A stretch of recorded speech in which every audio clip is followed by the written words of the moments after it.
Mr. JOAO KARLOS from BEDIDA. The title of my oration is All or Nothing.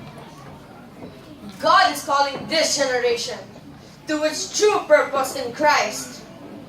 This is an appeal for this generation to live up to that purpose and to become what it was destined to be.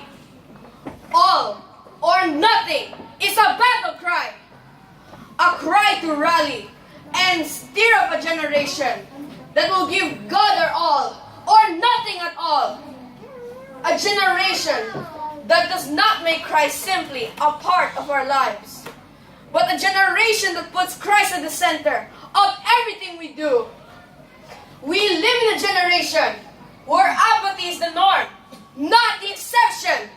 We are known for our addiction to video games, lack of interest, and irresponsibility.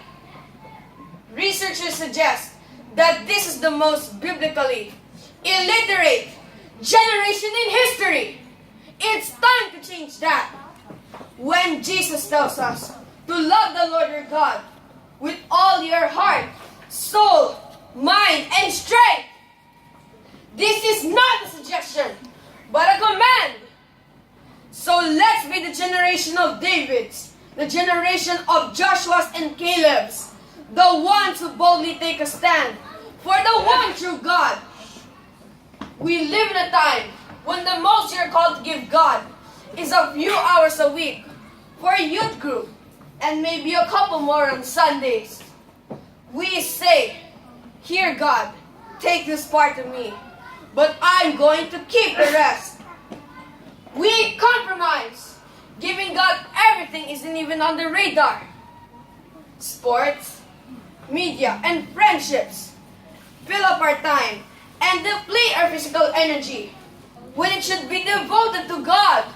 Not that sports, friends, and Facebook are bad in and of themselves, but when we put them in a place above God, it becomes idolatry.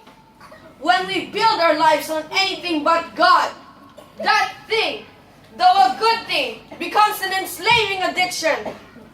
Something we have to have in order to be happy, says Pastor and author Timothy Keller. I love the story of King Josiah. Josiah became king of Judah at 8 years old and was one of the best kings that nation ever had. Why? Because he went throughout the nation and tore down the idols and turned his people back to the one true God. He was sold out for God. For him, it was all or nothing. Idols can be the love of money or of fame, or maybe it's acceptance we are lusting after. It could be anything in which we spend our time trying to succeed. But our generation has a warped view of success. We spend so much time trying to gain popularity or strive to excel in things that have no ultimate impact. Francis Chan says, our greatest fear should not be of failure, but of succeeding at things in life that don't really matter.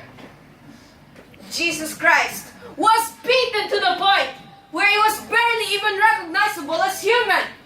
He was nailed to the cross, and the punishment and shame for our sins were thrust upon his soul. The King of Kings willingly left the perfection of heaven and became a man, the only one truly worthy to be served. Came to serve, not to be served. He was beaten, bruised, and broken. His skin was torn to pieces by whips composed of broken pieces, glass and bone that shredded him to pieces. All of this he bore willingly so that the people who placed him on the cross could be forgiven. If Christ did all of this for us, taking what we deserve, isn't he worth every ounce of passion, talent, and energy that we have? The very least Christ deserves is the very best we can give him. One day, we will all stand before God and give an account of our lives. Nancy Guthrie writes about this day in her book, the one-year book discovering Jesus in the Old Testament, when she says that many of us will stand before the throne, and the judge will be the one that we claim to love, but did not truly He will be the one that we mock or merely dismiss as unnecessary or unworthy. We don't give God everything because we either view God as unnecessary or view God unworthy of our all.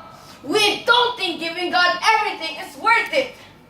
I don't say this to be harsh. I don't say this to be condescending. I believe our generation is missing out.